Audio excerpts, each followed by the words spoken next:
ట్రంప్లా మాట్లాడక, రష్యాలాగా వ్యవహరించక, చైనాలాగా వితండవాదం వద్దు, పాకిస్తాన్ లాంటి దుర్మార్గ లక్షణం ఉండదు. బాధ్యత ఎలా ఉండాలి, ఒక నాయకుడు ఎలా ఉండాలి, తామరాకు మీద నీటి బొట్టుల విదేశాంగ విధానం ఎలా చేయాలి, నరేంద్ర మోడీని చూసి నేర్చుకోవాలి. ట్రంప్తో స్నేహం చేస్తాడు, మోడీ వ్యతిరేకులకి అబ్బా ట్రంప్ మొన్న భలే కొట్టాడు మోడీని అని సంతోషపడిపోతారు. అదే సందర్భంలో అదే అమెరికా ఎంతవరకో అంతవరకే భారత్ మీద ఓవర్ యాక్షన్ చేయట్లా. అదే సందర్భంలో అదే ట్రంప్ పదే పదే పలుసార్లు ప్రస్తావిస్తున్నాడు ఇండియా గురించి. అది మోడీ డిప్లొమసీ.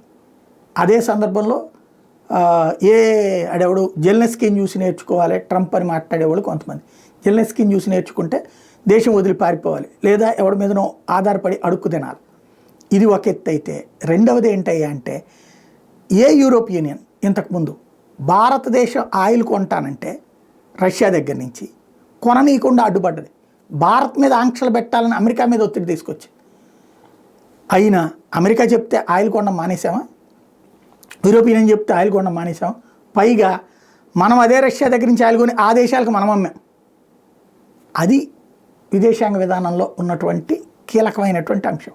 ఇవాళ ఉక్రెయిన్ విషయంలోనైనా ఏ సందర్భంలో ఏం చెయ్యాలి అన్న తెలియాలి. అన్నిటికంటే ముందు గుర్తుపెట్టుకోవాల్సింది ఇవాళ అదే యూరోపియన్ యూనియన్ మన మీద ఆంక్షలు పెడతామన్నటువంటి యూరోపియన్ యూనియన్ ఇవాళ మన కాళ్ళ దగ్గరకు వచ్చింది.